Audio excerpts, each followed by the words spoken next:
अभिनेता से भाजपा नेता बने मिथुन चक्रवर्ती के खिलाफ कोलकाता के विधान नगर पुलिस ने कथित रूप से भड़काऊ भाषण देने के आरोप में एफआईआर दर्ज की है।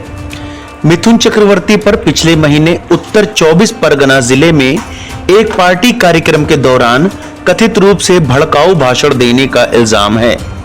पुलिस सूत्रों के अनुसार चक्रवर्ती के खिलाफ शिकायत 27 अक्टूबर को सॉल्ट लेक क्षेत्र में ईजेडसीसी में भाजपा के एक कार्यक्रम के दौरान उनके द्वारा दिए गए भाषण से संबंधित है, जिसके आधार पर पुलिस ने केस दर्ज किया है।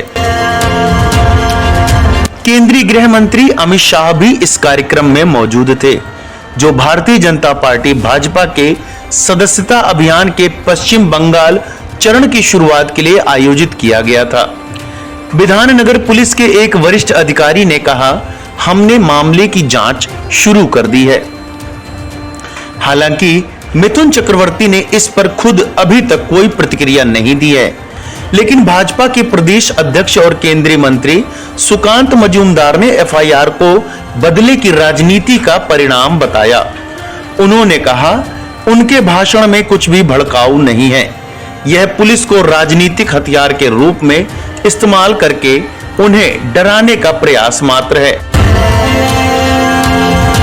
मिथुन चक्रवर्ती को इस वर्ष की शुरुआत में भारत के सर्वोच्च फिल्म सम्मान दादा साहेब फाल्के पुरस्कार से सम्मानित किया गया था।